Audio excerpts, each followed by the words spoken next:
Guys, I've got great news. Super Tuesday just happened, which means a bunch of primary elections were settled. Lots of interesting stuff to go over. Happy to announce, though, that, as bad as the GOP has been, it seems they are capable of change for the better. In North Carolina, the winner of the Republican gubernatorial primary is none other than a black man. So, we're hitting new marks of progressivism. Let me open up this article. Hitler quoting candidate wins North Carolina Republican gubernatorial primary. Well, Mark Robinson, North Carolina's lieutenant governor who has a history of making inflammatory comments and has said he would abolish abortion rights, won the state's Republican nomination for governor. Robinson, North Carolina's first black lieutenant governor, will face Democrat Josh Stein for hotly contested race in November. We need to win this one, guys. We really do. Robinson and Stein are attempting to succeed the current Democratic Governor Roy Cooper, who is term limited. Because Republicans already control North Carolina's legislature, a Robinson victory would give them a trifecta and unilateral control over policymaking in a critical battleground state. So that's pretty cool. Gotta win that one. Let's see. He's an NRA board member. Of course he is. History of controversial statements. He described COVID-19 as a globalist conspiracy to destroy Donald Trump. He means Jews. He criticized efforts to teach LGBTQ issues in sex education, referring to trans and gay people as, quote, filth. He has also said people who are gay are equivalent to what the cows leave behind, as well as maggots and flies. He implied at a campaign event last month that trans women should be arrested if they use women's restrooms. He once described the movie Black Panther as created by an agnostic Jew and put to film by a satanic Marxist. He then said it was, quote, only created to pull the shekels out of your Schwarze pockets. He quoted Hitler on Facebook in 2014 in a statement about racial pride. He defended the post in a speech last July, saying that quoting the Nazi leader doesn't equate to supporting him. Because you quoted Hitler, you support Hitler, he said. I guess every history book in America supports Hitler now. They all quote him. And then on the other side, on the Democrat side, if Stein were to win in November, he would be North Carolina's first Jewish governor. Robinson would be the state's first black governor. So there you go. Trump praised Robinson's rhetorical skills and called him Martin Luther King on steroids, presumably because he's also fat and black, so that was just the one association. He probably took this as a gravest insult, telling the Blitler guy, he's like MLK. He's like, only other black guy he'd remember, yeah. So that's cool. MLK was not fat. Okay, fine, big boned, big guy. Shut up. He almost called him Obama. He said like reverse Obama. He's a good black guy like reverse Obama. This is like near maximum Blitler particles. Yeah, I'd say so. So, yeah. Wait, what was the exact statement that he said? Okay, here's the quote. History, who said it, number 1. Pride in one's own race, and that does not imply contempt for other races, is also a normal and healthy sentiment. I have never regarded the Chinese or the Japanese as being inferior to ourselves. They have the right to be proud of their past, just as we have the right to be proud of the civilization to which we belong. And Hitler said that. That was something Hitler said. So, yeah. It's all pretty cool. What's this other article that I was given from The Advocate? 13 of the most batshit things North Carolina Republican governor candidate Mark Robertson said. He's compared homosexuality to pedophilia. Nice. Transgender women should defecate in public. If you are confused, find a corner outside somewhere to go. We're not tearing society down because of this, he said. Would society really benefit from trans women shitting in alleys? I don't know if that would necessarily improve things. It's time to start reading quotes from Hitler and Stalin. Talking to an audience gathered at Moms for Liberty's Blessings of the Liberty Breakfast. Of course it's them. They criticize. It's time to start reading quotes from fascist strongmen like Hitler and Stalin. Oh, but he includes Chairman Mao and Pol Pot as well. Maybe he's like a Paradox game player. One thing that I've noticed is that a lot of modern Nazis and far-right people don't actually care what the ideology of the far-right person is. They just like power. Nick Fuentes said his favorite strongman is probably Stalin. It's not, there isn't really like a strong commitment to any specific system of government or whatever. It's just like the aesthetic of power is what they care about. Once a woman is pregnant, it's not her body anymore. Transgenderism, homosexuality, any of that filth. calling queer people maggots and flies. Okay, we've seen these ones. Said Michelle Obama is a transgender woman. Said that black Democrats are slaves.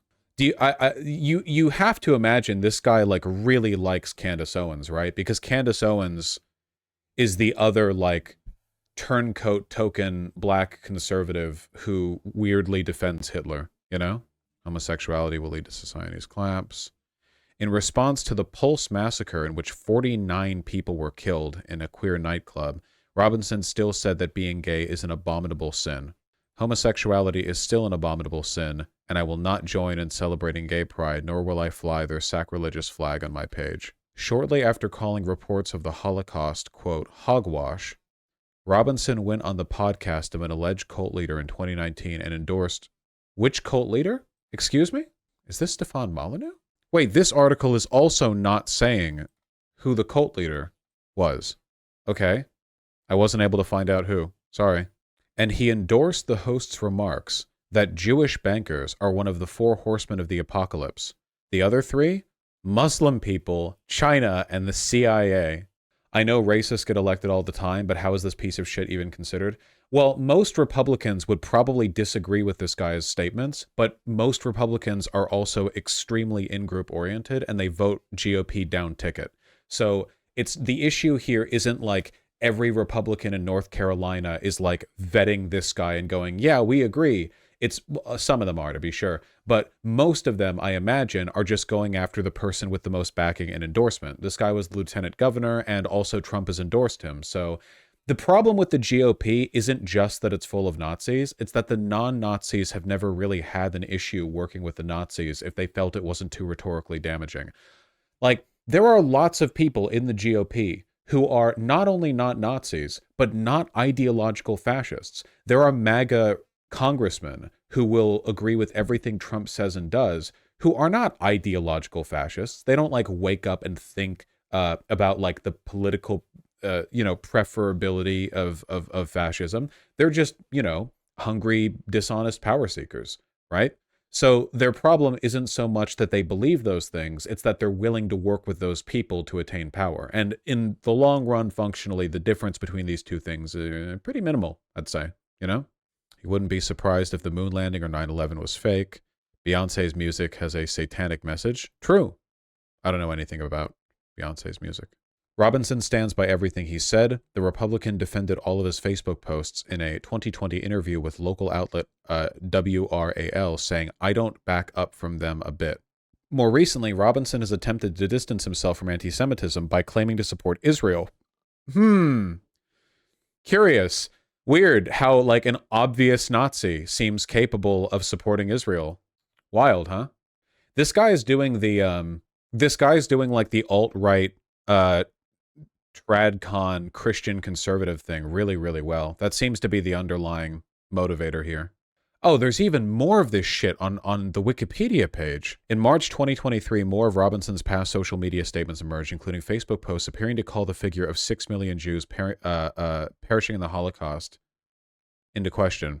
For example, Robinson wrote, this foolishness about Hitler disarming millions of Jews and then marching them off to concentration camps, a bunch of hogwash, and, quote, there is a reason the liberal media fills the airwaves with programs about the Nazi and the, quote, 6 million Jews they murdered. Both Democrats and Republicans criticized Robinson's statements, and then he immediately jumped to supporting Israel. The Wikipedia page talks about when he was ranting about Black Panther, he used advanced racism with a Yiddish slur for black people. The Schwarze thing? Yeah. The looming pandemic I'm most worried about is socialism. What was he cooking?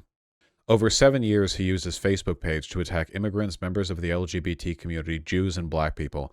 In a 2013 post, he wrote the slogan, white pride was not racist, writing, I am tired of blacks and Mexicans running around shouting about being mocked, or being proud of their race.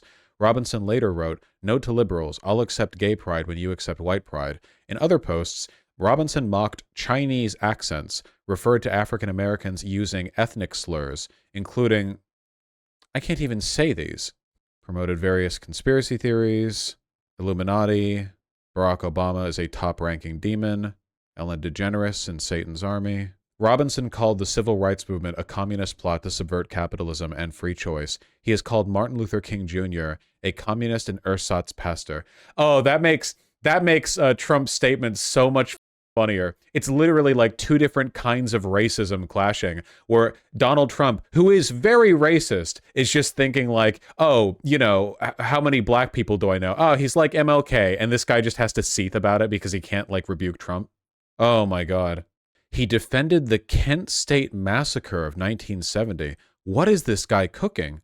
It's like his entire bloodline was cursed by a demon to take every wrong position possible. What would even lead you to have this opinion? Called the Parkland shooting survivors spoiled, angry, know-it-all children, spoiled little bastards, media prostitutes. He said mass shootings are karma for abortion and has baselessly placed blame on them for them on gun. This guy won the North Carolina gubernatorial primary. He won the primary. He has filed for bankruptcy on 3 occasions. He has been sued several times for non-payment of debts. In 2012, Robinson's landlord sued him for failure to pay around $2,000 in rent. Oh man, do you know what this guy would have to say about another black man who had to be evicted because he failed to pay his rent to the landlord and also has gone bankrupt 3 times? I bet this guy would have a lot of choice words for a black man in his position who isn't him. He did not pay 7 years of federal income tax. He said he was unaware he had an unpaid vehicle tax, adding, "I'm not very good at math." Holy shit. Oh my God. There's like so much here. There's like so much you could say. Holy shit, dude. Oh my God. Yeah, where do you start? The most accurate stuff you could say about him.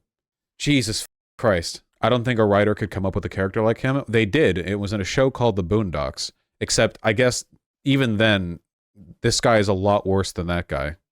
I don't... Okay, I feel like I've already said pretty much everything I can say about this guy, so to add on to it, I'll just say, you have to understand your enemy here. This guy is obviously, like, about as bad of a human being as you can be, so you can just interpret from my position on that any number of very mean words you could say about him. The interesting thing isn't how bad he is, because it's very, and we've said it, and there's not much more to say, but rather, like, what the nature of this guy's victory is. Now, again, I've said this before. Most Republican voters are fascist in the sense that they align with fascism politically, not in the sense that they're ideological fascists. Now, the difference between these two things is very important because sometimes it really changes how you have to, like, strategize or deal with people, right? An ideological fascist is a person who consciously believes in the ideology of fascism. Most fascists are not ideological fascists. They're people who fall into the lies or the hate or whatever else that fascists push to bring more people into their ideology. A good comparison to this would be the difference between an ideological socialist and a person who is incidentally socialist. An ideological socialist would be like, a person who reads the theory, who has strong opinions on very specific economic topics, whereas a person who is incidentally or associatively socialist might be somebody who just thinks that, the fat cat bosses have been taken from us too much and it's time for us to, workers deserve more, yeah, and they might not have, like, very strong ideological inclinations, or, like, very specific understanding of the system that they're defending or enabling, but they're kind of like, in the lean. You know what I mean? Does that make sense? They're aligned? Most Republicans are not ideological fascists. So the reason why people like this are able to win their elections is because the Republican Party has always been extremely comfortable working with fascists. Over the past 10 years, there's been a shift where before the fascists, ideological fascists, I mean to say, were relatively few in number. Most of the fascist stuff the GOP promoted was just like the right wing of the neoconservatism that dominated the party, and the ideological fascists had to stay fairly quiet. Like there were like norms and modes of decorum they had to abide by. Now that's changing. Trump is not an ideological fascist. He's just a self-serving megalomaniac. But the fact that he's given way to people being masked off about far-right politics means the ideological fascists, like Mark Robinson, get to be louder. And because he operates with Trump's endorsement, he's like the next MLK. I like how Trump didn't even say he's like MLK. He also said that he's eloquent. That's literally the articulate thing. He's so well spoken. He's like MLK. It's like a joke. It's like the joke answer of what Donald Trump would say if there was an extremely racist black man he was going to endorse. You know, it's so funny. Anyway, basically, it's mostly a matter of the voters not really understanding what it is they're voting for. So I think that as bad as this guy is, it's possible that he does end up being an optical liability. The GOP at the moment is not doing a very good job of quality control on its candidates. Remember how back in the 2022 midterms, a bunch of Moms for Liberty endorsed candidates lost? Like almost all of them did. The like fascist like parent teacher groups endorsed a bunch of people, like dozens, and almost all of them lost because they ended up being less popular than either the Democrat opposition or more moderate Republicans. I remember that. So there is like a big lack of quality control, and I feel like the way to respond to this would just be to like point out everything this guy has done and said and say, yeah, he was endorsed by Trump, who called him like MLK, you know? I like you have to point this stuff out, man. Democrats are such pussies. They're so afraid to be direct and upfront when it comes to pointing out the failings of their opposition. Like, they should be calling Donald Trump a pedophile way more. Epstein friend, Epstein friend, Epstein friend. But they don't. Civility, whatever else. He's a huge liability. His abortion stance is going to drive women out of the polls in North Carolina. Do you have any idea how many effective, like, attack ads you could run on North Carolina TV? All you'd have to do is, like, list this guy's quotes with, like, his face in the background. You know what I mean? We'll see if they do. Why didn't they? Only the primaries have happened. The general election hasn't happened. He hasn't won the gubernatorial seat yet. The Democrats, you mean facetious? It's possible, but Democrats have f***ed up with that before, so. Read on Twitter that most non-hyper MAGA Trump supporters don't actually know things he said. Yeah, of course, yeah. Most American voters don't know the statements of every candidate they vote for. Yeah, for sure. 100%. We'll see how it goes. The cult leader he was interviewed at? Hyung Jin Moon? Oh, I don't know this one. Okay, gotcha. So, just a different. Oh, a Unification Church guy. Okay, cool. Love to see that intersectionality. Why are the primaries even being held if everyone knows who the nominees are? We didn't. We didn't know who the nominee for the North Carolina governor is until they had the primary. Vosh, I don't understand how Republicans get away with saying the economy is in shambles when the economy is doing shockingly good.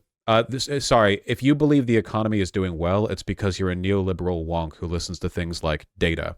The average person in America feels a lot of economic anxiety at the moment, and that matters far more than any like abstract graph that points to like income or whatever the okay? Like, sorry, economic well-being is vibes. People who reduce it down to like a pure data science where it's like, oh, actually, well, if you do the 7 trillion calculations to determine what people's income is relative to blah, blah, blah, like, sorry, no, you're not getting over the fact that people are like, you know, the gig economy has run out of control. People are insecure in their income. There's no job security anymore. Inflation ran wild for a while, and now everything at the supermarket costs twice what it did 5 years ago.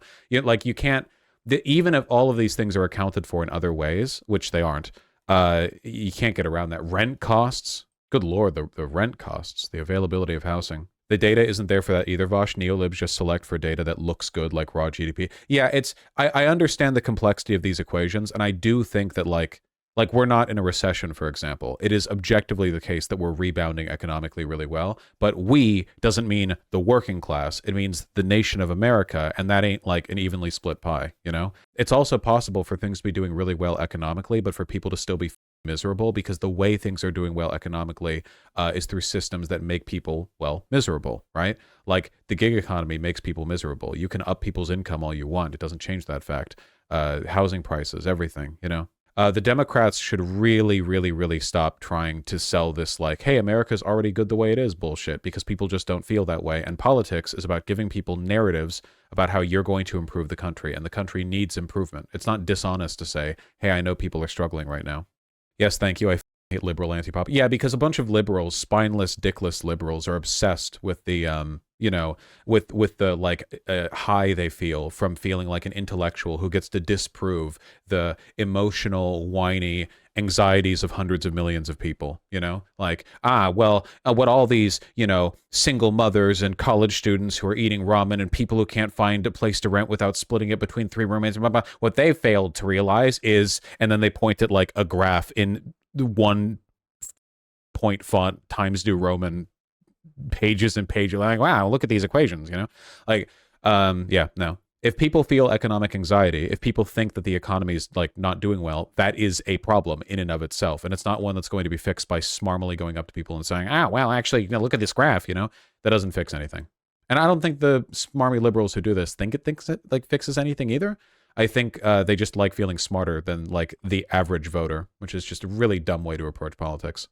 I used to live with an economics grad student, and he literally just got off on saying everyone who feels miserable actually isn't. Wonder why people don't like economics students. They aren't liberals. No, we're describing a liberal tendency here, for sure.